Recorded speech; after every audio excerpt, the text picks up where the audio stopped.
Heal Me by Embracing Cedric on AO3. Chapter 4. When morning classes ended and Class 2A's lunch period began, Shouta Todoroki made his way not to the cafeteria, but to the infirmary. When he arrived, two other students were in the midst of leaving.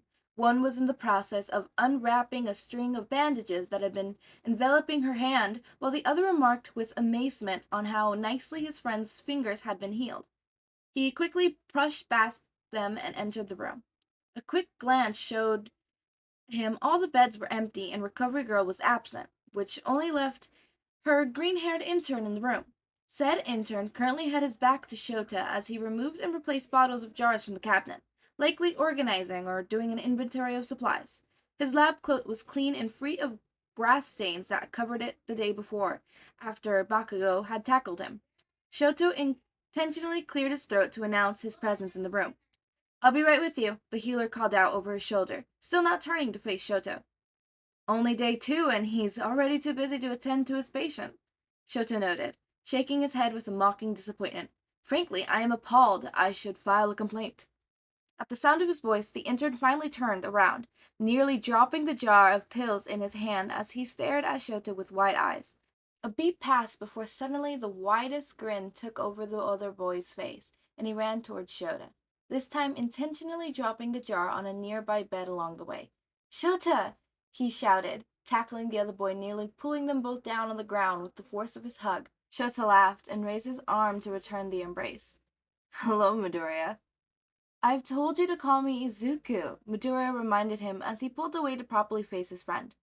"I'm fairly certain if I called you Izuku, Bakugou would actually kill me instead of just threatening to do it," Shouta told him, Midoriya rolling his eyes in response. He stepped away and returned to the cabinets he'd been taking inventory of, swiping up the jar he had dropped along the way. "I'm sorry I didn't greet you properly yesterday." "It's fine, I understand," Shouto assured, as he walked further into the room and took a seat on the end of one of the infirmary beds. "You had an excuse for already knowing Bakugou, but you didn't really have one for already knowing me without—" "I wish I could just explain why I already knew you," Midoriya complained, shutting the cabinet door with slightly more force than necessary. "Then why didn't you?" Shouto questioned, brows furrowed. "I just assumed both of you didn't wish to share quite yet. It's really only Kachan that wants to keep the relationship a secret for now," Midoriya explained. When he turned and saw Shouto's look of alarm, he quickly shook his head. "It's not what you think. He isn't hiding me. He just wants people to get to know me for me before they know about that." "He believes if people know that you're dating, they'll associate you too heavily with him," Shouto remissed. He thought back to the comments his fellow classmates had made after meeting Midoriya and nodded his head slightly. "I'll admit, the concern isn't unfounded." Midoriya pouted, as if he wanted and hoped Shouto would disagree on the matter. He didn't blame him, considering disagreeing with Bakugou was one of his favorite things to do. "Yeah, I guess it makes sense, but it still sucks," Midoriya winced, as he moved to sit next to Shouto on the bed. "Anyways, how have you been? How are your mom and your siblings?" "They're all doing well. Thank you for thinking of them." "And," Midoriya prompted, nudging Shouto with his elbow, "how's the quirk?" "Both icy and hot," Shouto replied, smiling in response to the way Midoriya's nose scrunched as he grinned at Shouto, with delight in his eyes. "Just as you and Bakugou demand it to be. Just as it should be." UA Sports Festival, first year stage. Shouto glanced down at the Sibyl medal dangling around his neck as he walked through the halls of the stadium. It bounced against his chest with every step and pulled at his neck with an unfamiliar weight. The arena was fairly empty as nearly everyone else had left and gone home following the closing ceremony. Shouto had immediately gone to Recovery Girls' branch infirmary, practically for his finishing health assessment and mostly to avoid his father. Thankfully, he hadn't run into him since he left the infirmary, and he prayed that it would stay that way. Shouto wasn't in the mood for a discussion on why his medal was silver and not gold. He would have left immediately, but he had left a few of his belongings in the waiting room, and still needed to check in with Mr. Aizawa before heading home. He turned the corner and spotted the door of the waiting room. He noted that the door was cracked open, light flaring out of the opening, and stopped immediately when he realized he could hear someone speaking. He inched closer to the door, peeking through the cracks, way of who he would run into if he walked in without checking. They think I'm fucking feral now. It was Bakugo, free of his mental restraints and significantly calmer than he had been in the closing ceremony. He was sitting with his back towards the door, and gold medal sat on the table next to him, though the medal had been pushed away as far as Bakugo wanted it to be out of sight. Your reaction was justified, Shouta heard another voice respond. The sound was slightly distorted, and he realized that Bakugo must be on the phone with someone. They put you in restraints and a muzzle, and triggered a fucking panic attack. Damn, Izuku. Bakugo gave a tired chuckle, and Shouta found himself marveling at the fact that it sounded almost fond. Your mom's going to kill me if you start swearing like I do. They tied up my boyfriend like a rabid dog because he was a little bit angry. Of course I'm going to swear. The voice someone named Izuku resorted. There was a beat of silence before Shouto heard the voice sigh. You panic when you're restrained, Kachan. I doubt they realized what they were doing, Bakugo argued, reaching up, rubbing the back of his neck. The sludge villain attack was so long ago and people just assume it didn't affect me. The voice had grown quieter, and Shouto found himself straining to hear it. He subconsciously led forward, pushing at the door in the process, which caused the hinges to squeak. His eyes widened and he glared at the door, irrationally angry at it for making a noise. When he looked back, he found himself at the receiving end of a lethal, blood-red stare, courtesy of Bakugo, who had turned around in his chair. What the fuck do you want? Bakugo growled. Shouto froze and stared at Bakugo, eyes glancing down to look at the phone clutched in his hands. He only had to explain that he needed to grab his things and then leave. Bakugo had no way of knowing that he'd been standing at the door eavesdropping on his conversation. But for whatever reason, be it exhaustion or just the shock of being caught, Shouto couldn't formulate any rational response, so he just did the stupid thing and said the first thing that came to his mind. Did he say boyfriend? It was immediately clear that that was the wrong thing to say. You wanna fucking die, icy hot? Bakugo stood from his seat and advanced on his classmate, stopping only when whoever was on the phone spoke again. Wait, is that him? The voice asked. Bakugo held the phone up in front of him, and Shouto realized it must be a video call. Let me talk to him. Izuku? Katsuki Bakugo, hand over the phone. Shouto was convinced he must have had some kind of head injury because he swore Bakugo looked almost scared from hearing his full name. For a moment, it seemed like Bakugo was going to argue, but finally he huffed and handed Shouto the phone. Shouta hesitated before reaching out and taking it, holding it to his own face. He was met with the sight of a green-haired boy who looked to be sitting at a desk. There were pieces of text piled up around him, and All Might posters hung on the wall behind him. Hell, what the hell is wrong with you? The boy cut him off. Despite the softness of his face, given the illusion of kindness, his tone was sharp, and the dark circles under his eyes rivaled Mr. Aizawa's. He already seemed annoyed with the conversation, despite it barely having started. What? Shouta weakly replied, glancing briefly at Bakugo, who was glaring at him. Why didn't you use all of your power in that last fight? Shota's eyes shot back, down, and narrowed. I don't use my left side. That's ridiculous, the boy scoffed, reaching out of the frame to receive a notebook, which he began to flip through. You were slowing down because of the drop of body temperature from just using ice. If you use your fire, it could offset the drop and you could do so much more. I'm not using the fire, Shouta told him, vaguely registering that his voice was growing louder with every response. The boy looked up from his notebook. Whose fire? My father's, Shouta snapped, trying his best not to throw the phone across the room. I'll be a great hero without it. He held the phone out towards Bakugo, ready to end the conversation there. The blonde simply looked at him, arms crossed, an expression unimpressed. Shouta scowled and shook the phone in front of him, but still he refused to take it back. Bakugo simply raised an eyebrow and nodded towards the phone, a silent way of saying, You're not done yet. When Shouto took the phone back towards himself, he saw the boy looking furious, but was still patiently waiting to continue. It's not your father's fucking fire, he bit back, as soon as he saw Shota's face again. It's yours. It's your quirk and yours alone. You don't know. I'm gonna stop you right there. I'm well aware. I don't know what issues you have with your father, and I won't pretend to say I can relate, the boy said. But if you don't use your full power, you don't deserve to be a great hero. One day you'll come across a situation where you need to give it your all, and if you don't, then people will die. He shut his notebook and tossed it somewhere on the desk. So give it your all and screw your father, because that quirk is yours, and as long as you accept that, then one day you'll be a hero, if you want to be. Shouta stared at the phone, wide eyes, hands shaking slightly as he looked at the green-haired stranger who just tore into his personal vows like they were tissue paper. All the fights left him at once, and the boy's words draped over him like a weighted blanket, pulling him down from his anger, Fuel's outburst.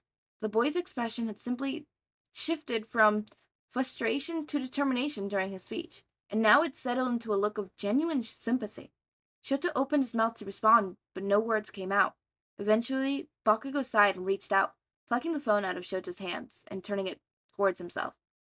I'll call you back later, Izuku, Bakugo promised, listening for words of agreement before he ended the call and returned his phone to his pocket. Shota's hands dropped to his side and mouth closed, eyes filling about the room before focusing on Bakugo. His classmate's face was fairly neutral, his emotions unreadable. Shouta found that strange. Normally, Bakugo never bothered to hide what he was thinking. Shouto took out a breath and cleared his throat. You probably don't care what I think, but the muzzle was definitely overkill, he said, wincing slightly as his voice cracked. Bakugo remained silent. Are you okay? You heard the boyfriend part, Bakugo pointed out, reminding Shouto of his poor choice in response when he had been caught eavesdropping. Shouto swallowed and slowly nodded his head. I did, he confirmed, noticing that Bakugo's neutral expression shifted ever so slightly into one of a comprehension. I won't tell anyone, if that's what you're worried about. He felt strangely pleased when Bakugo's shoulders dropped somewhat from their tense position. He seems nice, passionate. Bakugo continued to stare at him, observing and judging Shoto's actions and response. Eventually, he let out a sigh and looked away, the beginnings of a smile curling at the edge of his mouth. Yeah. The two fell silent again, though the atmosphere between them wasn't laced with their normal hostile and bitter attitudes. Bakugo still seemed anxious, a novel sight for Shouto, but he seemed to be calmed down by the second. The boy on the phone, Izuku, he clearly mentions something to Bakugo, something more than just a silly high school relationship. Shouto was beginning to realize how much he wanted to know more about the green-haired boy. He was beginning to realize how little he knew about Bakugo, how little the entire class knew about him, and that didn't sit quite right with him. Would you, if you want, Shouto broke their silence and moved to finally gather up the things he'd left in the waiting room. Clearly, I need to work on my quirk, and I was thinking that maybe having a sparring partner would. Sure. He spun around to look at Bakugo, who stood by the doorway, hands in pockets, as he observed Shouto with watchful eyes. Really? Shouto checked, surprised that his offer had been accepted. Bakugo narrowed his eyes and pointed a finger at him. If you don't use the fire, I will put you in a fucking coma, he warned, his threat delivered with the usual vulgar can-do Shouto had come to associate with Bakugo. Deal, Shouto agreed, without hesitation. Bakugo raised an eyebrow, as if he hadn't expected Shouto to agree to that demand so quickly. He dropped his hand back down to his side and nodded his head towards the door. We should go, he suggested, as I was probably waiting to yell at me for my behavior during the closing ceremony. Maybe if you explain it was a panic. Nope. Bakugo put an immediately end to the idea with a sharp shake of his head. Not today. We're not exploring that today. Shouto nodded and moved to follow his classmate out before pausing when he noticed Bakugo's gold medal still sat at the table. He picked it up and held it out, refusing to falter even when Bakugo sent him a menacing glare. Eventually, he muttered something underneath his breath and snatched the medal from Shouto's hand, stuffing it in his other pocket. The two classmates left the room and began to make their way down the hall. Do you want to tell me about your boyfriend? Shouta offered, trying his best to look encouraging when Bakugou sent a cautious glance his way. Your friend that's a boy? They walked in silence for a few more moments, their footsteps echoing down the empty halls. Shouta figured the silence was Bakugou's answer and stopped waiting for a response until suddenly the other boy spoke, the same strange fondness returning to his voice. So he's got these notebooks, right? Shouta was incredibly grateful to have known Midoriya since his first year. If he hadn't stumbled upon Bakugou's phone call with him, then he'd likely still be on the same isolated, restricted path he had set for himself. However, while Shouto had been the only one aside from Bakugo who knew that Midoriya existed, he wasn't the only student who had been affected from afar by the healer. Class 2A was wholly unaware that Midoriya had been an unseen, distant influence on them in many ways. He operated through Bakugo. The explosive student wasn't the best at dealing with the others, often being harsh or insensitive when he ever attempted to help the problems of others. So instead, he would reach out to his boyfriend, explain the situation, and execute the solutions he came up with. Whenever there was a problem in class, Bakugo would offer up the best solution in subtle ways that made it seem like everyone else in class came up with the idea. When Midoriya had seen the news that Ingenium had been attacked by the hero killer, he called Bakugo and asked how the young brother was his classmate and how he had been coping.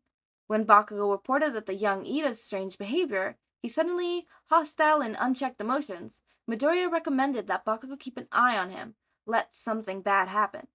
Bakugou wasn't exactly on friendly terms with Iida, so he passed the information along to Shouta. Thanks to the insight combined with Iida's absence from the Nomu fight in Shouto, Shouta was able to put the pieces together and track down his classmate before Stain could claim another victim. Eventually, Bakugo, eminently relentless, gave him Midoriya's contact information, and the two quickly became friends. He had been the one to call and comfort a sobbing, panicking Midoriya when Bakugo was kidnapped by the League of Villains, swearing that he'd do everything he could to get him back to safety. Midoriya helped him accept both sides of his quirk, and pushed him to stop isolating himself from his classmates. Shouta had formed strong friendships with Uraraka, Iida, and Asui because of Midoriya's encouragement, and he felt it was long overdue that Midoriya be brought into their little group. What are your lunch plans? Shouta asked, Midoriya looking back at him with a curious green eye. I'd like to introduce some friends to you. Love all of this. This whole little Todoroki and Midoriya being friends. Love it. Love the little dynamic. I love all of this. This is all so cool. I like the flashback. It was something that I always like loved when I first read this fanfic.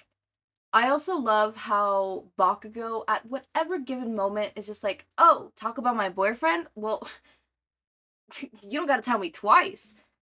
Side note, I have been thinking of adding music to my outros. So that might come into motion either tomorrow or the following day. So just a heads up.